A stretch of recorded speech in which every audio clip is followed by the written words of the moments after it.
ಕುಮಾರಸ್ವಾಮಿ ಒಂದು 4 ಎಕರೆ 40 ವರ್ಷದಲ್ಲಿ ಉತ್ತರನ ಸ್ವಾಮಿ, 40 ವರ್ಷದ ಅನುಭವ ಕುಮಾರಸ್ವಾಮಿದು.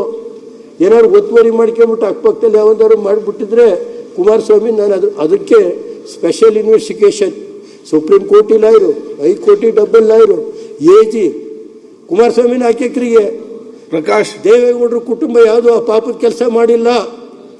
ಇವತ್ತು ಆಯ್ತು ಹಾಸನ ಜಿಲ್ಲೆಗೆ ಕಂದಾಯ ಮಂತ್ರಿಗಳಿಗೆ ಮುಖ್ಯಮಂತ್ರಿಗಳಿಗೆ ಕೇಳ್ತೀನಿ, ಈ ಲ್ಯಾಂಡ್ ಮಾಫಿಯಾ DC ತಹಸೀಲ್ದಾರ್ಗಳೆಲ್ಲ ಮಾಡ್ತಾವ್ರಲ್ಲ ಸ್ವಾಮಿ, ಒಂದು ಉನ್ನತ ಮಟ್ಟದ ತನಿಖೆ ನಡೆಸ್ತಾರೆ ಕೇಳಿ.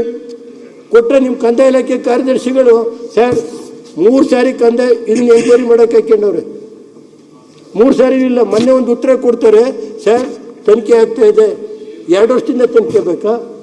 ಕುಮಾರಸ್ವಾಮಿದಾದರೆ ಸ್ಪೆಷಲ್ ಬೆಂಚು 4 ಎಕರೆಗೆ, ಅದು 40 ವರ್ಷದಿಂದ ಉಳ್ತಾವ. ನನಗೆ ಕುಮಾರಸ್ವಾಮಿ ಮಾಡೋದ್ರಲ್ಲಿ ಅಲ್ಲಿ ಯಾರು ಕೇಳೋದಕ್ಕಿರಲಿಲ್ಲ ಆ ಕಾಲದಲ್ಲಿ.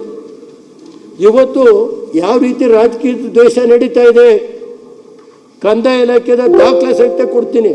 ಜಿಲ್ಲಾಧಿಕಾರಿಗಳು ಲ್ಯಾಂಡ್ ಮಾಫಿಯಾ ಜೊತೆ AC ತಹಸೀಲ್ ಪಾಪ AC ಕೆಲವರು ಈಗ DC ಕೋರ್ಟಲ್ಲಿ ಆಗುತ್ತೆ, AC ಕೋರ್ಟಲ್ಲಿ ಆಗುತ್ತೆ, ತಹಸೀಲ್ದಾರ್ ಕೋರ್ಟಲ್ಲಿ ವಜಾಗುತ್ತೆ ದುಡ್ಡು.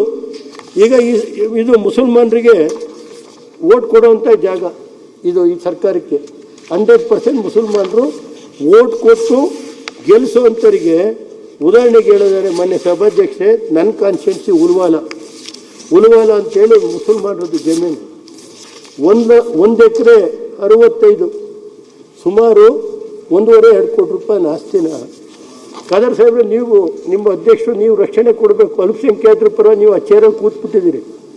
ಈ ರಾಜ್ಯದಲ್ಲಿ ಅಲ್ಪಸಂಖ್ಯಾತರು ಅಂದರೆ ಕಾಂಗ್ರೆಸ್.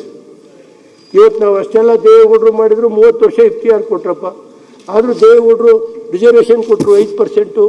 ಆದರೂ ದೇವೇಗೌಡರಿಗೂ ಇವತ್ತೇನು ನಡೀತು? ಇದನ್ನೇನು ಮಾಡಿದ್ದಾರೆ ಮೊನ್ನೆ ಸಭಾಧ್ಯಕ್ಷರೇ, ಒಂದೇ ದಿನ ಯಾರು ದುರಸ್ತಿ ಮಾಡ್ತಾರೆ ಅಧಿಕಾರಿ ಹೊರಗಾಗ್ತಾನೆ, ಹೊರಗಾಗೋ ದಿವಸ ದುರಸ್ತಿ ಮಾಡ್ತಾರೆ, ಆಮೇಲೆ ಅವತ್ತೇ ತಹಸೀಲ್ದಾರ್ ಆರ್ಡ್ರ್ ಮಾಡ್ತಾರೆ. ಅದನ್ನು ಹೊಳೆನರಸೀಪುರದಲ್ಲೇ ರಿಜಿಸ್ಟರ್ ಮಾಡ್ಬೋದಲ್ಲ ಕಾನೂನು ರೀತಿ ಇದ್ದರೆ.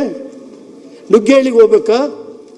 ಹೊಳೆನರಸೀಪುರದ ಮುಸಲ್ಮಾನರ ಆಸ್ತಿನ ನುಗ್ಗೇಳಿ ಸಬ್ ರಿಜಿಸ್ಟ್ರಾರಲ್ಲಿ ಹೋಗಿ ಮಾಡಬೇಕಾ? ಮೊನ್ನೆ ಸಭಾಧ್ಯಕ್ಷರೇ, ಇದು ಈ ಸರ್ಕಾರ ಅಲ್ಪಸಂಖ್ಯಾತರಿಗೆ ಕೊಡುವಂಥ ಇದು ರಕ್ಷಣೆನಾ? ಹೇಳಿ ದಯಮಾಡಿ. ಇಂಥದ್ದು ಕಂದಾಯ ಇಲಾಖೆ ನಾವು ಯಾಕೆಂದರೆ ಇದನ್ನು ಅಪ್ರಿಷಿಯೇಟ್ ಮಾಡಬೇಕಾಯ್ತು. ಇದನ್ನೇ ಹೇಳಿದರೆ ರೇವಣ್ಣ DC ಬೈದರು, ಇವ್ರು ಬೈದರು, ಅಧಿಕಾರಿಗಳಿಗೆ ಕಿರ್ಕೊಂಡು. ನನಗೇನು ಅಧಿಕಾರಿಗಳು ಏನು ನಾನೇನಾದ್ರು ಅಧಿಕಾರಿ ಒಬ್ಬರು ಹಾಕ್ಸಿದ್ದೀನ? 3 ವರ್ಷದಿಂದ ಅಧಿಕಾರಿಗಳನ್ನ ನಾವು ಯಾವ ಜಿಲ್ಲೆಯಲ್ಲಿ ಒಬ್ಬ ಅಧಿಕಾರಿ ಹಾಕ್ಸಕ್ಕೆ ಹೋಗಿಲ್ಲ. ಯಾರ್ಯಾರು ಹಾಕ್ಕೊಂಡವರು ನಮಗೆ ಗೊತ್ತಿಲ್ಲ ಯಾವ ಇಲಾಖೆಗೆ. ಮಾನ್ಯ ಸಭಾಧ್ಯಕ್ಷ, ಇವತ್ತು ಯಾವ ರೀತಿ ನಡೀತಾ ಇದೆ ಅನ್ನೋದು ಹೇಳಬೇಕು. ಇದನ್ನು ಎಂಟೈರ್ ಕಳಿಸ್ಕೊಡ್ತೀನಿ. ಮೊನ್ನೆ ಸಾವಂತಹಳ್ಳಿ ಗುಡ್ಡುತೆರಣ್ಯ ಅಲ್ಲಿ ತಹಸೀಲ್ದಾರ್ 20 ಲಕ್ಷ ಇಸ್ಕೊಂಡವ್ರು ಅಂತ ಅವ್ರು ಬಂದು 20 ಲಕ್ಷ ಇದ್ದೀವಿ ಸರ್, ಮುಳುಗಡೆ ಪ್ರದೇಶಕ್ಕೆ ಅಂತ ಜಮೀನು ರಿಸರ್ವ್ ಆಗಿದೆ. ಅದಕ್ಕೆ ತಗೊಂಡು ಹೋಗ್ಬಿಟ್ಟು ಕಲ್ಲು ಗಡಿ ಕೊಡ್ತಾರಲ್ಲ ಮೊನ್ನೆ ಸಭಾಧ್ಯಕ್ಷ AC ಇವರು ತಹಸೀಲ್ದಾರರು. DC ಹೇಳಿದ್ದಾರೆ ಸಾಯಂಕಾಲದೊಳಗೆ ಮಾಡ್ಕೊಂಬರ್ಬೇಕು ನೀನು. ಯಾರು ತರೀಕೆರೆಯಲ್ಲಿ ಸಸ್ಪೆಂಡ್ ಆಗಿದ್ರೋ ಆ ಅಧಿಕಾರಿ. ಇನ್ನೊಂದು ರಿಸರ್ವ್ ಫಾರೆಸ್ಟ್ ಇದೆ ಶ್ರೀಮಠದ ಕಾಲು, ಅದಕ್ಕೆ ಅಲ್ಲಿ 15 ಎಕರೆ ರಾತ್ರಿ ಒಳಗೆ ಬೆಳಕರಿ ಅದರೊಳಗೆ ತಗೊಂಡು ಹೋಗ್ತಾರೆ. DC ಹೇಳವ್ರೆ ಮಂತ್ರಿಗಳಿಂದ ಫೋನ್ ಬಂದೈತೆ.